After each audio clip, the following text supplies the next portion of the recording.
Okay, so let's dive into something I'm sure we've all thought about at one point or another, AI. You're clearly interested in using it well. But have you ever felt like you're kind of talking to a brick wall, like your instructions are getting lost in translation? Oh, absolutely. That's a really common feeling. There's so much potential there, but you have to know how to speak its language. You know, it's less about asking a question and more about crafting the right prompts to get what you want. And that's what we're looking at today. We're essentially learning to speak fluent AI. We've got some fascinating research here that breaks this whole AI prompting thing down into 5 key components. 5 might seem like a lot, but trust me, it makes a huge difference. So no pressure, but if we want to get to those AI Jedi Master levels, where do we even begin? What's step one in our AI communication masterclass? Well, the first thing you want to think about is the task. Basically, setting the stage for the AI, like what do you want it to do? You have to be crystal clear about what you're looking for. Okay, so it's not just about what I want to know, but how I want the AI to respond. You got it. And within that task component, there are actually two parts. You've got the role and the task description.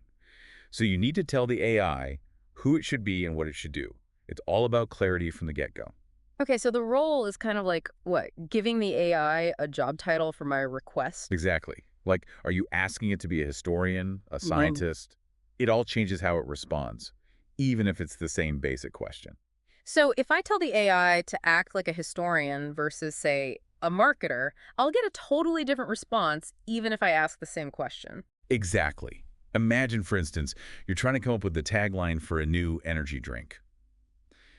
If you tell the AI to act as a marketing executive, you'll get a very different response than if you tell it to be a stand-up comedian. Oh, that's a good one, yeah. The comedian might come up with something hilarious, while the marketer would probably be a lot more, straightforward. So we give our AI a personality with the role. What about that second part, the task description? What's that all about? That's where you get down to the nitty-gritty, the actual action. Things like write me a poem or summarize this article for me or translate this paragraph into Spanish is giving those clear directions. So role sets the tone and the expertise, and the task description is the actual directive. Got it. What's next in our quest for the perfect AI prompt? Once the AI knows what it's supposed to be doing, you got to tell it how to do it. That's where the instructions come in. So this is my chance to get really specific, right? Like use bullet points or keep it under 200 words. Just all those little details that make a big difference. Exactly. It's like giving someone directions.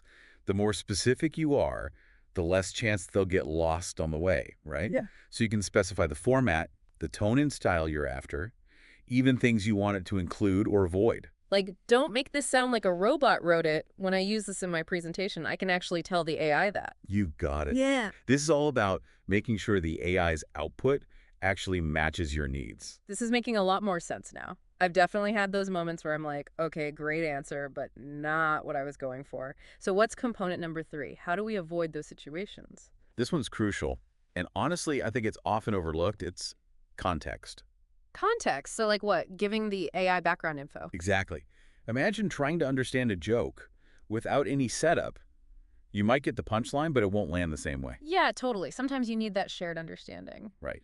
Well, giving that context is all about creating that shared understanding with the AI, providing some background, explaining the purpose behind your request, even thinking about your audience. You're essentially bringing the AI into your world for a bit. So, if I was asking about renewable energy, for example, I wouldn't just ask about that. I'd want to get some context about why I'm asking, right? Like, am I writing an article? Am I prepping for a debate? Am I just curious? It all changes things. You've got it. A simple prompt like, write an article about renewable energy is okay, but it's pretty broad, right? Now, if you give it more context, like, write an article about the latest trends in renewable energy in Europe in 2024, but focus on how political decisions and tech innovations are impacting things. Now we're talking.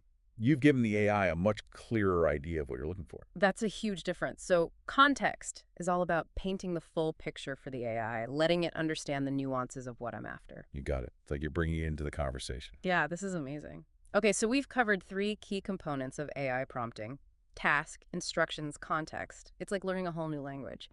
But what about the next level? What other secrets does Fluent AI hold? So the next two are kind of optional, but there's like power-ups. Once you get the hang of them, they give you even more control, let you really fine-tune things. Number 4 on the list is input. Input. Like what I type into the AI. I thought we covered that already. Not exactly. This is about feeding the AI additional information, besides the main prompt, giving it more to work with, like a toolbox full of relevant stuff. So instead of just using its own general knowledge, I can point it to specific information I want it to consider. Yeah, exactly. You're curating its knowledge base for a specific task, and there are two main ways to do this. You can either give it input for processing, like a big chunk of text, or you can give it examples to learn from. Oh, interesting. So if I wanted it to, say, write a marketing email, but in the style of a particular company, I could feed it some of their past emails as input. Exactly. That way it picks up on the nuances, the style, Yeah. without you having to spell everything out. That's wild. And what about when you said giving it input for processing? When would I use that? Let's say you're doing research, right? You've got tons of articles to get through. Instead of reading them all yourself, you feed them to the AI and then ask it to summarize the key findings or identify the common themes. It can process that information way faster than we ever could. That is a game changer, especially for research. So input is all about leveraging the AI's ability to crunch huge amounts of data quickly and accurately. Okay, we've covered four components of AI prompting: task, instructions, context, and input. But what about the final component? Right. The fifth one is called parameters. And I know it sounds a little intimidating, but it's really not that bad once you get the hang of it. Yeah, parameters does sound a bit technical. What are we talking about here? Think of parameters like, those dials and knobs on a really complex machine. They give you fine-grained control over how the AI processes your request and what it delivers, like fine-tuning the engine for optimal performance. Okay, so what kind of dials are we talking about with AI? Give me an example. Sure, one common parameter is temperature. It basically controls how creative or how predictable you want the AI to be. A low temperature will give you something more, I don't know, by the book, while a higher temperature encourages it to think outside the box a little more. So if I wanted it to write a poem that's a little more out there, I'd crank up the temperature. Exactly. There are other parameters that control things like the length of the response or how many different options it gives you, even how much it prioritizes certain words or phrases. It's amazing how much control you can have with these parameters. It's like I can be a conductor, shaping the AI's output with incredible precision.